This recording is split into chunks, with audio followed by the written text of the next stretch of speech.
Hey everybody, welcome back. It's Alan from Beekeeper Tarot. As you can see, I decided to do this. So this is a bee feeder, and what it is in there, it's 1-to-1 ratio caster sugar to water, and you just mix it all up, and the bees will just munch on that for the time being. So what I've done is I've put it just outside the hive entrance, which is there. And the reason that I've done that is because unfortunately I can't put it into the hive entrance, which is more ideal because there would be a chance that other bees and animals can grab a free feed, whereas I just really want to take care of my bees. But that's okay. Oh, hello, I'm being sussed out by a bee. Hello, bee. I'm not going to hurt you, okay? You don't know. See, these guys, I don't know who I am. Anyway, I will keep going. So, yeah, they're just feeding off that. And I want to show you a couple of plants now as well. So this is called Perennial Basil. And as you can see, it's a really beautiful plant. And the bees absolutely love this. I'll see if I can get you some footage of a bee munching into this. So there's a bee there, if you can see it. Having a bit of a munch. Aren't they beautiful? Hello. You gonna come closer to me?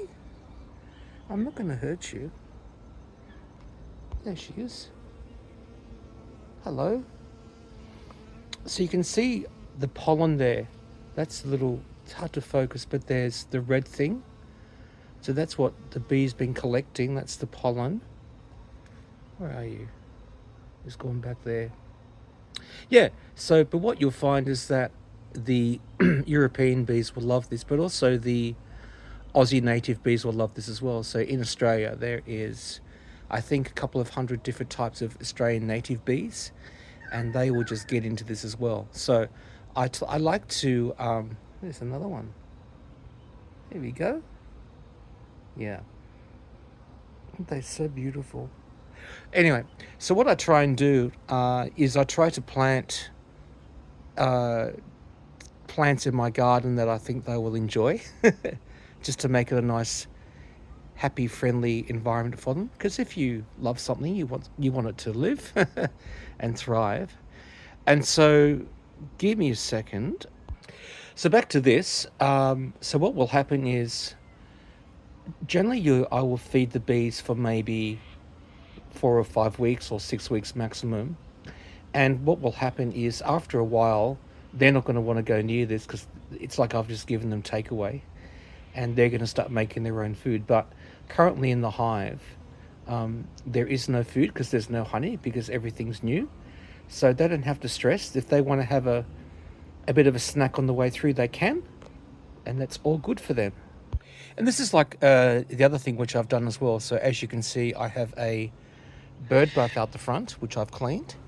And what I've done is I've popped this cork in there, so I've got fresh cork.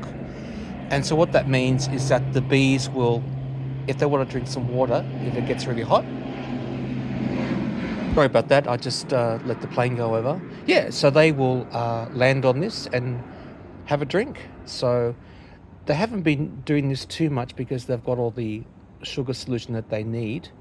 Yeah, but they seem to be settling in okay.